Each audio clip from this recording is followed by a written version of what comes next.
Hello everyone, welcome back to my channel Smart Talk English 2.0. Today I am going to continue our 350 specialist lecture series, and in this class I will teach you structures number 61 to 70. But friends, before we start the structures, I want to share some important and meaningful things about the English language that will help you learn faster and speak better. But friends, I will share you some points in Hindi, because Hindi is a very easy language, okay, and you will understand all the things very easily. That's why I'm telling you something in Hindi, so please listen carefully. You know friends, यदि मैं English के बारे में बात करूं आपसे, तो English एक सब्जेक्ट नहीं है, एक स्किल है। और मैं बोलूँ तो कोई भी स्किल जो है डेली प्रैक्टिस से स्ट्रांग होती है। आप जितना इंग्लिश को यूज करेंगे उतनी वो आपको ऐसा मतलब नेचुरल होती जाएगी आपके लिए। आप मतलब उसको आपको फ्रेंडली लगने लगेगी यदि आप इंग्लिश को बार बार आप प्रैक्टिस करोगे, है ना। कम से कम आपको 15 से 20 मिनट आपको रोज इंग्लिश के लिए देना, और आपको समझ आएगा कि कुछ हफ्ते बाद आपको यही इंग्लिश आपको काफ़ी आसान लगने लगेगी। जो मैं आपसे स्ट्रक्चर बनवाता हूँ वो आपके लिए पता है इंग्लिश के, आपकी स्पीकिंग इंग्लिश के लिए मतलब बिल्डिंग ब्लॉक की तरह होती है, ठीक है। जितना ज़्यादा आप स्ट्रक्चर्स आप जानते जाओगे उतना ही आप फ्लुएंट और कॉन्फिडेंट होते जाओगे, और आपको नए नए आइडियाज़ एक्सप्रेस करने आना शुरू हो जाएंगे, ठीक है। और आप एक समय आएगा कि आप बिल्कुल नेटिव स्पीकर की तरह आप क्या है बात कर पाओगे। और यदि मैं बात करूँ दोस्तों वोकेबलरी या ग्रामर की, तो मतलब इंग्लिश के लिए मतलब वोकेबलरी या ग्रामर की ज़्यादा ज़रूरत नहीं होती है।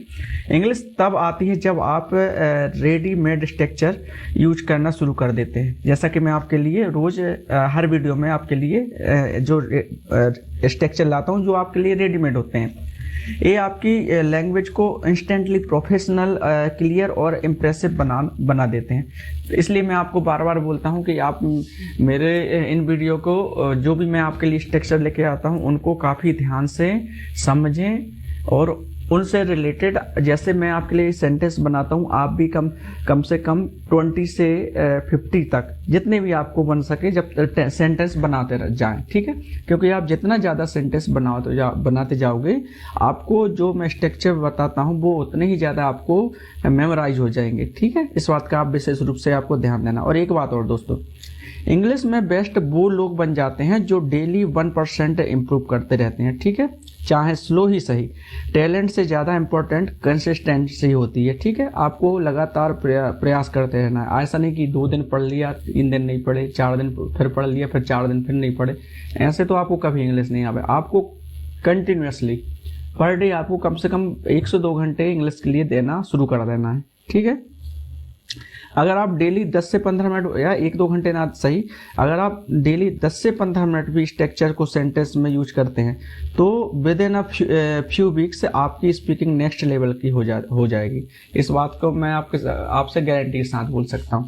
तो दोस्तों अब हम आज के स्ट्रक्चर शुरू करते हैं, क्योंकि ज़्यादा मुझे नहीं समझाना, आप काफ़ी समझदार लोग हैं और इतने में ही आपको समझ आ गया होगा कि इंग्लिश जब भी आप सीख पाओगे जब आप कंसिस्टेंसी होगी आपके पास, ठीक है, और रोज आप प्रैक्टिस करोगे। तो हमारा पहला स्ट्रक्चर है वो है it is time two plus verb की फर्स्ट फॉर्म। तो दोस्तों इसका यूज जब हम करते हैं जब कोई काम हम समय नहीं गंवाना चाहते, बिना देरी किए अब करना ही चाहते हैं, तो हम बोलते हैं यार अब तो समय आ गया है, मुझे कुछ करना है, अब समय आ गया है, मुझे उससे बात करना ही पड़ेगा। इस तरीके के सेंटेंस हम बनाते हैं तब इसका यूज करते हैं। तो हमारा जो इस स्ट्रक्चर से रिलेटेड पहला सेंटेंस है वो है it is time to study, पढ़ाई करने का समय आ गया है। It is time to sleep, सोने का समय आ गया है। It is time to go home, घर जाने का समय आ गया। आप देख रहे हो कितना इजी सेंटेंस है, मतलब कितना इजी स्ट्रक्चर होना चाहिए कि जिसके सेंटेंस आप आसानी से बना सकते हो। It is time to speak English, अंग्रेजी बोलने का समय आ गया है। It is time to take a bath, नहाने का समय आ गया है। It is time to play cricket, cricket खेलने का समय आ गया है। It is time to wake up, उठने का समय आ गया है। It is time to open the door, दरवाजा खोलने का समय आ गया है।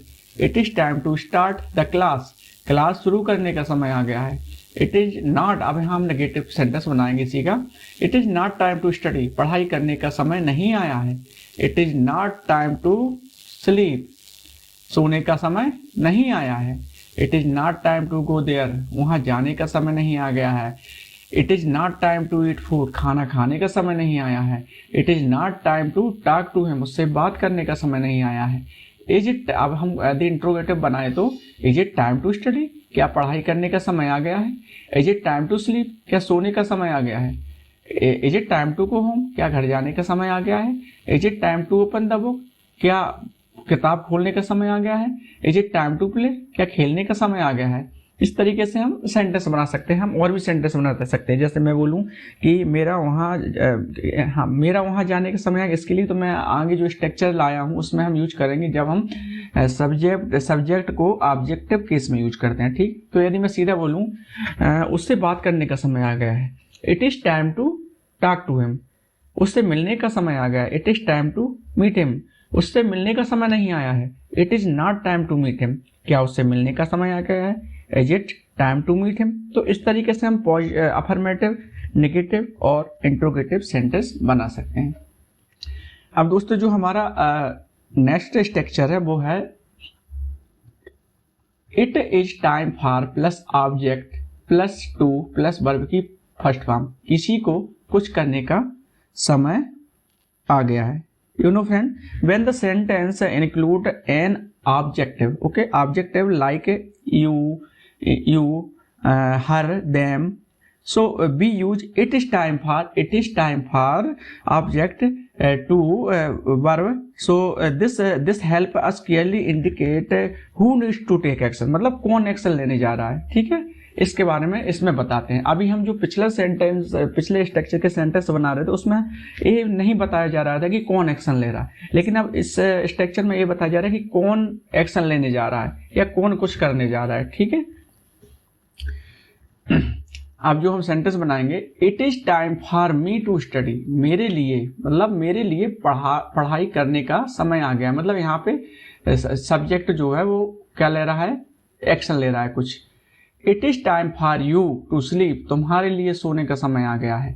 It is time for him to cook food, उसके लिए खाना बनाने का समय आ गया है। It is time for her to go home, उसके मतलब वो लड़की की बात हो रही है क्योंकि यहाँ पर हर का यूज हुआ है ऑब्जेक्टिव केस में। सी का क्या हो जाता है, हर। तो उसके लिए मतलब लड़की के लिए क्या है, घर जाने का समय आ गया है। It is time for them to play, उनके लिए खेलने का समय आ गया है। It is time for us to start the meeting, हमारे लिए मीटिंग शुरू करने का समय आ गया है। It is time for Rohan to wash cloth, Rohan के लिए क्या है, कपड़े धोने का समय आ गया है। It is time for children to sleep, बच्चों के लिए सोने का समय आ गया है। It is time for the teacher to come, teacher के लिए आने का समय हो गया है। It is time for me to go to market, मेरे लिए मार्केट जाने का समय आ गया है। इट इज, अब हम नेगेटिव बनाए इसी का, तो it is not time for me to study, मेरा पढ़ाई करने का समय नहीं आया है। It is not time for him to leave, उसके लिए जाने का समय नहीं आया है। It is not time for you to cook food, तुम्हारे लिए खाना बनाने का समय नहीं आया है। It is not time for her to sleep, उसके सोने का समय नहीं आया, या हम बोल सकते हैं उसके लिए सोने का समय नहीं आया है। It is not time for them to play, उनके लिए खेलने का समय नहीं आया है। It is time for me to study, अब हम यहाँ पर इंट्रोगेटिव बनाएंगे तो is it time for me to study, क्या मेरे लिए पढ़ाई करने का समय आ गया है। Is it time for you to sleep, क्या तुम्हारे लिए सोने का समय आ गया है। Is it time for him to come, क्या उसके लिए आने का समय आ गया है। Is it time for her to eat, क्या उसके खाने का समय आ गया है। Is it time for them to go home, क्या उनके घर जाने का समय आ गया है। तो दोस्तों इस तरीके से हम इस स्ट्रक्चर की मदद से बहुत सारे सेंटेंस बना सकते हैं। दोस्तों मैं थोड़ा फास्ट आपको स्ट्रक्चर बता रहा हूँ। उसका रीज़न ये है कि मैं वीडियो ज़्यादा लंबा चला जाएगा यदि मैं बहुत ही स्लो आपको पढ़ाऊँ, इसलिए मैं हर वीडियो में बोलता हूँ कि आप इसको 0.5x की स्पीड से देखें, तो आपको आराम से हर सेंटेंस को आराम से धीरे धीरे सुनने को और देखने को मिल जाएगा। ठीक है, तो अब हमारा जो नेक्स्ट स्ट्रक्चर है वो है इट वाज टाइम टू। अब अभी हम जो प्रेजेंट में बना रहे थे, अब हम उसी को पास्ट में बनाएंगे। जो हमने 61 नंबर का जो सेंटेंस स्ट्रक्चर लिया था उसमें प्रेजेंट में बनाया था उसको, अब जो हम स्ट्रक्चर ले रहे हैं 63 नंबर का, उसमें हम पास्ट का यूज करेंगे ना। कुछ मतलब कर्ता का कुछ करने का समय आ गया था ना, कुछ करने का समय आ गया था। अभी यहाँ कर्ता का यूज नहीं करेंगे, ठीक है, सब्जेक्ट का यूज नहीं करेंगे, क्योंकि किसी के एक्शन की बात नहीं कर रहे कि किसी ने पास्ट में क्या एक्शन किया था, इसकी बात नहीं हो रही। यहाँ पे सीधा सीधा बोलना है कि पढ़ाई करने का समय आ गया था, उससे बात करने का समय आ गया था, उससे मिलने का समय आ गया था। ठीक है, तो इसके लिए है ना दोस्तों, आपको काफ़ी मेरी बात समझ गए होगे काफ़ी अच्छी तरीके से मैं जो कहना चाहता हूँ।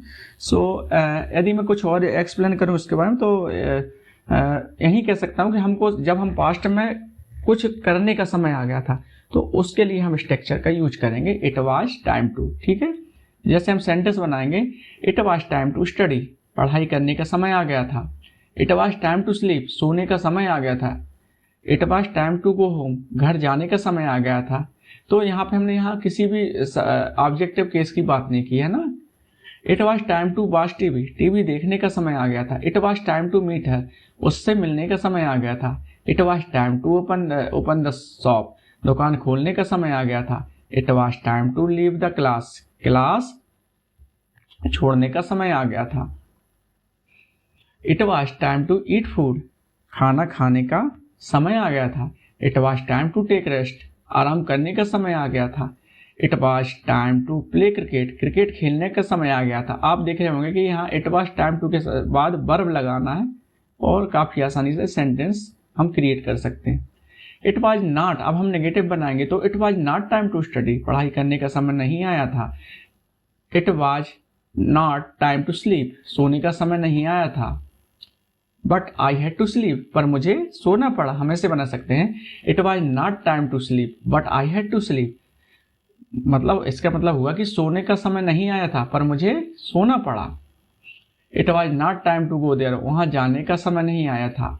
It was not time to eat food, खाना खाने का समय नहीं आया था, फिर भी मुझे क्या हुआ, खाना खाना पड़ा।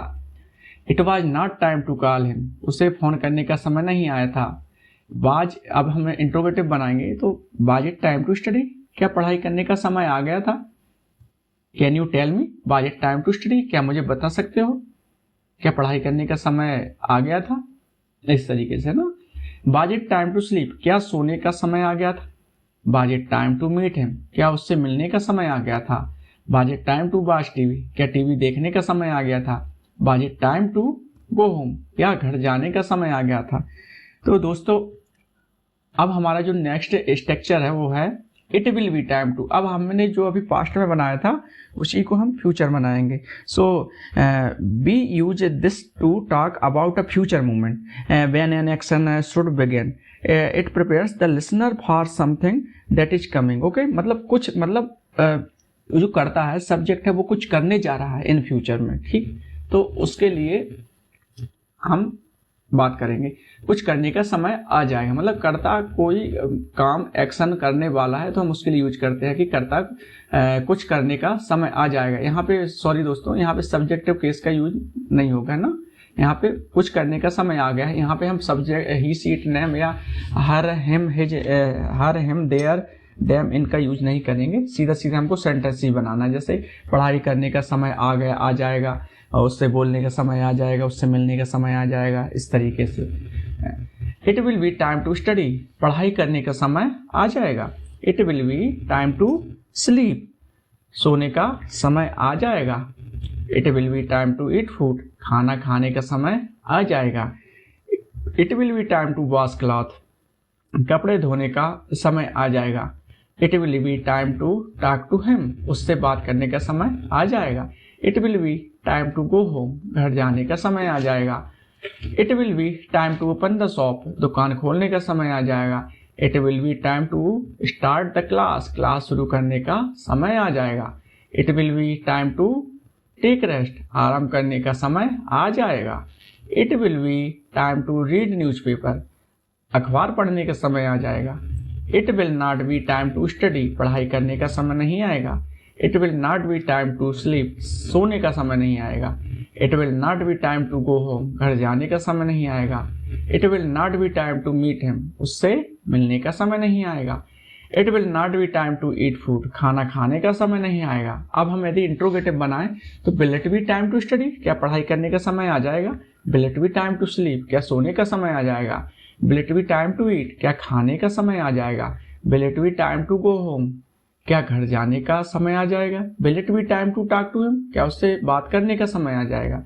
इस तरीके से हम इस स्ट्रक्चर की मदद से ऐसे बहुत सारे सेंटेंस क्रिएट कर सकते हैं। Now next structure is addicted to. Okay, addicted to means someone is strongly dependent on or habitually involved in something. Okay, so usually a bad habit, but can be used for positive things too. Okay, so sentence is addicted to plus noun and v1 ing. Okay, we can use addicted to plus noun v ing. Okay, हमको verb के साथ ing भी लगाना है इसमें, ठीक है। He is addicted to smoking. Okay, उसे धूम्रपान करने की लत है। Okay, she is addicted to gossiping. उसे गप्पे मारने की लत है। They are addicted to drinking tea. उन्हें चाय पीने की लत है। I am addicted to playing games. मुझे खेलने की लत है। You know, friend, this phrase is so a strong craving or attachment. Remember, after to be always use a noun or ing form. Okay, never the base verb. Okay, only we have to use a noun or ing form. I am addicted to playing games. मुझे game खेलने की लत है। You are addicted to watching reels. तुम्हें reels देखने की लत है। He is addicted to junk food. उसे जंक फूड की लत है। She is addicted to talking on the phone. उसे फोन पर बात करने की लत है। They are addicted to social media. उन्हें सोशल मीडिया की लत है। I am addicted to listening music. मुझे संगीत सुनने की लत है। या I am addicted to watching smart talk English video. मुझे क्या है, smart talk video, smart talk 2.0, smart talk English 2.0 के वीडियो देखने की लत है। He is addicted to driving fast. उसे तेज गाड़ी चलाने की लत है। He is not addicted to smoking. उसे धूम्रपान की लत है। I am not addicted to drinking. मुझे शराब पीने की लत है। She is not addicted to gossiping. उसे गप्पे मारने की लत नहीं है। हम नेगेटिव बना रहे हैं यहाँ से sentence. They are not addicted to social media. उन्हें सोशल मीडिया की लत नहीं है। You are not addicted to junk food. तुम्हें जंक फूड की लत नहीं है। Are you addicted. अब हम इंट्रोगेटिव इसी का यूज करते हुए स्ट्रक्चर इंट्रोगेटिव बनाए तो वो इस प्रकार बनेंगे। Are you addicted to smoking, क्या तुम्हें धूम्रपान की लत है। Is he addicted to drinking, क्या उसे शराब की लत है। Is he addicted to gossiping, क्या उसे गॉसिप करने की लत है, गप्पे मारने की लत है। Are they addicted to social media, क्या उन्हें सोशल मीडिया की लत है, क्या उन्हें सोशल मीडिया की लत है मतलब चलाने की लत है। Am I addicted to playing games, क्या मुझे गेम खेलने की लत है। तो इस तरीके से हम अभी तक 61 से 65 तक स्पेशल स्ट्रक्चर कंप्लीट कर चुके हैं। तो अब हमारा जो नेक्स्ट स्ट्रक्चर है वो है in the habit of plus verb की first form plus ing. Okay, so this structure is used to talk about a regular practice और daily routine someone usually follow. Okay, when something happen repeatedly, okay, it becomes a habit. This structure help us talk about those repeated behaviors clearly. Okay, so so next structure is in the habit of plus verb की first form plus ing. आदत में होना मतलब कर्ता का किसी चीज के आदत में होना. so हम सेंटेंस बनाएंगे इसके. तो he is in the habit of waking up early, वह जल्दी उठने की आदत में. She is in the habit of scolding, वह डांटने की आदत में है. They are in the habit of completing work on time, वे समय पर काम करने की आदत में है। I am in the habit of reading book, मुझे किताबें पढ़ने की क्या है, आदत है। You are in the habit of drinking tea, तुम्हें चाय पीने की आदत है।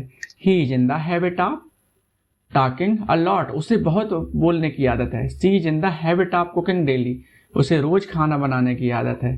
They are in the habit of playing cricket, उन्हें क्रिकेट खेलने की आदत है। I am in the habit of exercising, मुझे व्यायाम करने की आदत है। He is in the habit of helping others, वह दूसरों की मदद करने की आदत में या उसे दूसरों की मदद करने की आदत है। He is in the habit of, अब हम नेगेटिव बनाए इसका तो he is not in the habit of waking up early, वह जल्दी उठने की आदत में नहीं है। She is not in the habit of cooking, वह खाना बनाने की आदत में नहीं है। They are not in the habit of studying, उन्हें पढ़ने की आदत नहीं है। You are not in the habit of drinking milk, तुम्हें दूध पीने की आदत नहीं है। I am not in the habit of wasting time, मुझे समय बर्बाद करने की आदत नहीं है। अब हम यदि इनका इंट्रोगेटिव बनाए तो are you in the habit of waking up early, क्या तुम्हें जल्दी उठने की आदत है। Is he in the habit of smoking, क्या उसे धूम्रपान की आदत है। Is she in the habit of gossiping, क्या उसे गॉसिप करने की आदत है। Are they in the habit of completing work, क्या उन्हें काम पूरा करने की आदत है। Am I in the habit of read, क्या मुझे पढ़ने की आदत है।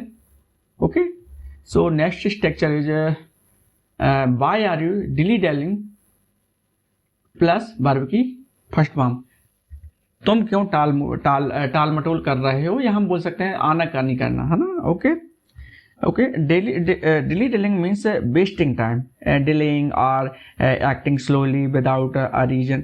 So this structure is used when someone is unnecessarily delaying an action. Okay, it express irritation or impatience. Okay, so friends, we can use this structure very easily. Okay, why are you dilly-dallying to plus verb की first form, मतलब किसी चीज कर्ता का किसी चीज के लिए टाल मटोल करना या आनाकानी करना। हम टाल मटोल का भी यूज कर सकते हैं और हम कह सकते हैं आनाकानी करना। Okay, so first sentence is why are you Dili डेलिंग to study, तुम पढ़ाई करने में टाल मटोल क्यों कर रहे हो, या तुम पढ़ाई करने में आनाकानी क्यों कर रहे हो।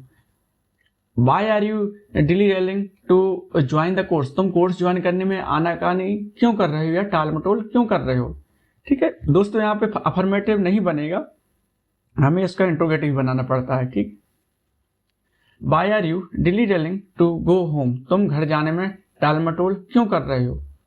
Why are you dilly-dallying to sleep, तुम सोने में टाल मटोल क्यों कर रहे हो या आनाकानी क्यों कर रहे हो। Why are you dilly-dallying to eat, तुम खाना खाने में टाल मटोल क्यों कर रहे हो या तुम खाना खाने में आनाकानी क्यों कर रहे हो।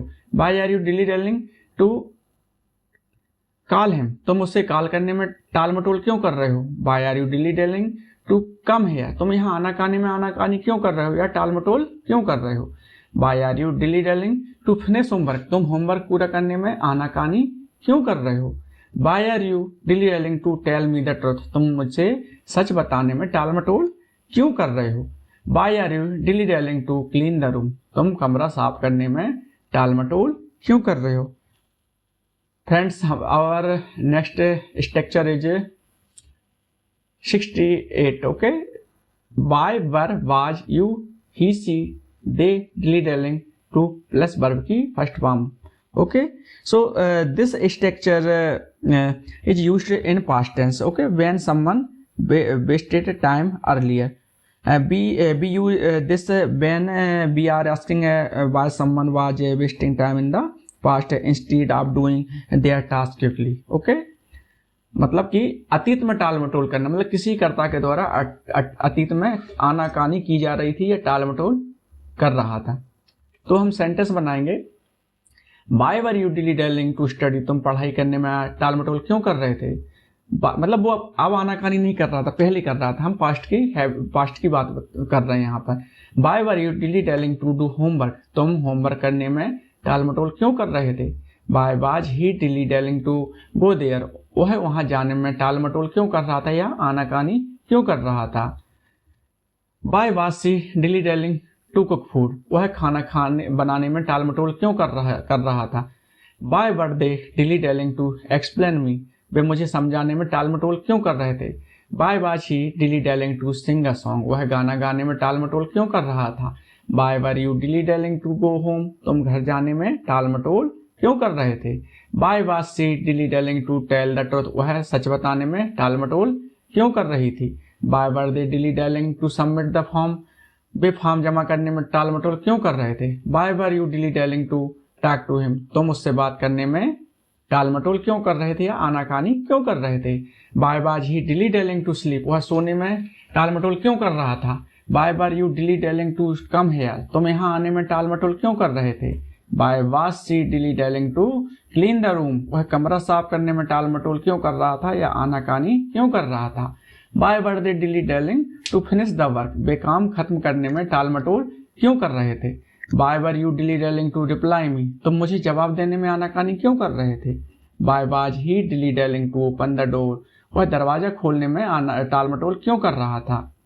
Bye were you Dili डेलिंग to buy vegetables in the, हमें यहाँ आगे लगाएं तो इन द मार्केट बोल सकते हैं, तुम बाजार में सब्जी खरीदने में टाल मटोल या आनाकानी क्यों कर रहे थे। Why was she Dili डेलिंग to go to school, वह स्कूल जाने में आनाकानी क्यों कर रही थी या टाल मटोल क्यों कर रही थी। Why were they dilly डेलिंग to call police, वे पुलिस को बुलाने में टाल मटोल क्यों कर रहे थे। Why were you Dili डेलिंग to attend class, तुम क्लास अटेंड करने में टाल मटोल क्यों कर रहे थे। Okay friends, next structure is our next structure 69. Okay, so somebody has cast an evil eye on plus possessive adjective plus noun. Okay, this mean someone is jealous of another person and their jealousy is causing harm or bad luck. Okay, cast an evil eye refers to negative intention or envy. Okay, so this structure is used when we believe someone's jealous is affecting us or our belongings negatively. Okay, मेरा कहने का मतलब यही है कि मतलब किसी व्यक्ति के, यदि कोई व्यक्ति, जैसे कि कोई व्यक्ति आपसे जल रहा है, तो जलते हुए वो आपके बारे में कुछ ऐसा मतलब बोलेगा या सोचेगा आपके बारे में, तो मतलब कहीं ना कहीं उसकी बात क्या होती है, सच साबित होने लगती है। मतलब वो एक प्रकार का हमारे लिए जो लक है वो बैड लक में बदल जाता है। ठीक है, नजर लग जाती है। कोई हमारे लेके बहुत ज्यादा जेलस हो और हमारे बारे में ही कुछ भी बोलता रहे तो कहीं ना कहीं नजर लग जाना बुरी। आपने सुना यार उसे तो मेरे भाई की नजर लग गई है, अरे वह बहुत अच्छा काम करता था, लेकिन क्या पता किसकी उसे नजर लग गई है या उसके काम को किसकी नजर लग गई है। तब हम इस तरह के स्ट्रक्चर का यूज करते हैं। ओके, सो फर्स्ट सेंटेंस है somebody has cast an evil eye on my home, किसी ने मेरे घर पर बुरी नजर लगा दी है। somebody has cast an evil eye on my health, किसी ने मेरी सेहत पर बुरी नजर लगा दी है। somebody has cast an evil eye on my bike, किसी ने मेरी बाइक पर बुरी नजर लगा दी है। somebody has, यहाँ बाइक है भाई है ना, वाइफ नहीं है ना। somebody has cast an evil eye on my clothes, किसी ने मेरे कपड़ों पर बुरी नजर लगा दी है। somebody has cast an evil eye on my business, किसी ने मेरे बिजनेस पर बुरी नजर लगा दी है। somebody has cast an evil eye on his success, किसी ने उसकी सफलता पर बुरी नजर लगा दी है। somebody has cast an evil eye on her beauty, किसी ने उसकी सुंदरता पर बुरी नजर लगा दी है। somebody has cast an evil eye on their progress, किसी ने उसकी प्रगति पर बुरी नजर लगा दी है। somebody has cast an evil eye on my job, किसी ने मेरी नौकरी पर बुरी नजर लगा दी है। somebody has cast an evil eye on my studies, किसी ने मेरी पढ़ाई पर बुरी नजर लगा दी है। somebody has cast an evil eye on my friendship, किसी ने मेरी दोस्ती पर बुरी नजर लगा दी है। somebody has cast an evil eye on my car, किसी ने मेरी कार पर बुरी नजर लगा दी है। somebody has cast an evil eye on her fame मतलब प्रसिद्धि, किसी ने उसकी शोहरत पर या प्रसिद्धि पर बुरी नजर लगा दी है। somebody has cast an evil eye on your happiness, किसी ने आपकी खुशियों पर बुरी नजर लगा दी है। somebody has cast an evil eye on your talent, किसी ने आपकी प्रतिभा पर बुरी नजर लगा दी है। somebody has cast an evil eye on your relationship, किसी ने आपके रिश्ते पर बुरी नजर लगा दी। somebody has cast an evil eye on my promotion, किसी ने मेरे प्रमोशन पर बुरी नजर लगा दी है। somebody has cast an evil eye on our family, किसी ने हमारे परिवार पर बुरी नजर लगा दी है। somebody has cast an evil eye on your child, किसी ने आपके बच्चे पर बुरी नजर लगा दी है। इसका यूज हम अधिकतर करते हैं बच्चों को क्या है, सबसे ज्यादा नजर लगती है। somebody has cast an evil eye on my communication skill, किसी ने मेरी कम्युनिकेशन स्किल पर बुरी नजर लगा दी है। अब दोस्तों जो नेक्स्ट स्ट्रक्चर है वो 70 नंबर का स्ट्रक्चर है हमारा, और जो कि आज की वीडियो का लास्ट स्ट्रक्चर है आज के लिए। ओके, इसमें दोस्तों ये स्ट्रक्चर रीड करता हूं मैं।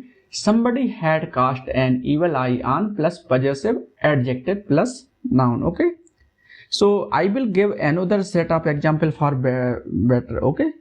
Okay, so somebody has cast an evil eye on possessive adjective plus noun. Okay, in many cultures people believe jealous can bring bad luck. This expression help us describe that belief in English. Okay, so friends, अभी हमने जो बात की थी वो थी कि जब हम अभी क्या कर रहे थे, किसी ने बोल रहा था कि किसी ने नजर लगा दी है, तो लगा दी है। जब अभी हम प्रेजेंट में बात कर रहे थे, अब हम यदि पास्ट की बात करें कि किसी ने हमें नजर लगा दी थी। ओके, तो उसके लिए भी हम क्या इसी का यूज करेंगे, बस इसमें थोड़ा सा चेंजेस हो जाएगा कि यहाँ पर हेड का यूज करेंगे। Okay, wait friend, only 10 second wait करिए।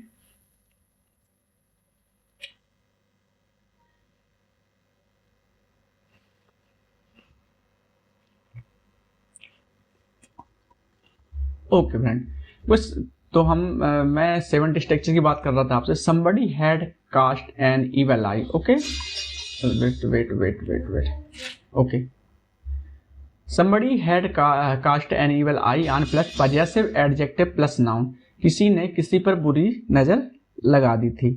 अब हम इसके बारे में बात करेंगे। Wait 1 second friends.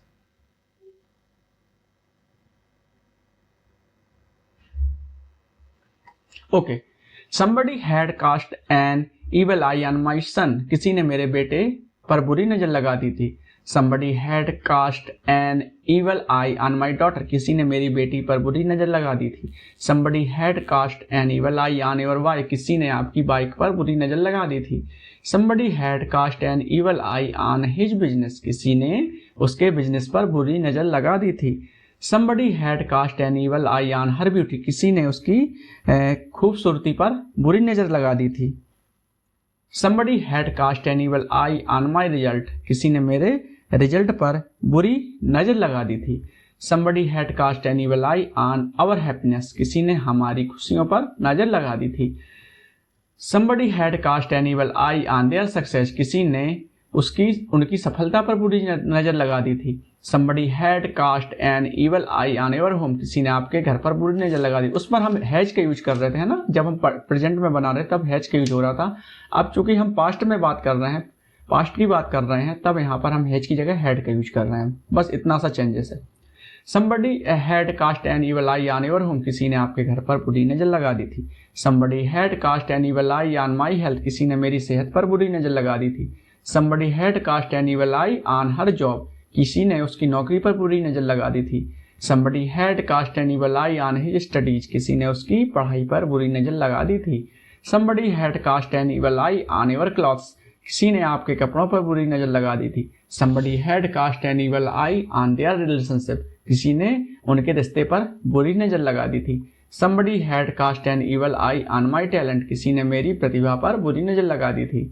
somebody had cast an evil eye on her promotion, किसी ने उसके प्रमोशन पर बुरी नजर लगा दी थी। somebody had cast an evil eye on our peace, किसी ने हमारी शांति पर बुरी नजर लगा दी थी। somebody had cast an evil eye on his car, किसी ने उसकी कार पर बुरी नजर लगा दी थी। somebody had cast an evil eye on your progress, किसी ने आपकी प्रगति पर बुरी नजर लगा दी थी। somebody had cast an evil eye on my communication skill, किसी ने मेरी कम्युनिकेशन स्किल पर बुरी नजर लगा दी थी. Okay, all right everyone, that's all for today's session. I hope you clearly understood all the structures we covered today. Remember, learning English is not about memorizing rules. It is about practicing the right structure every single day. So friends, make sure you revise these structures and try to use them in your daily conversation. Okay friends, if you found this class helpful, do hit the like button, share this video with your friends, and subscribe to the channel for more powerful lessons. Okay, also don't forget to comment which structure you liked the most and which one you want more example of. Your feedback helps me create better content for you. So okay friends, so I will see you in the next video with more useful and interesting structures. Until then, keep practicing, keep improving, and keep growing. Thank you so much for watching this video.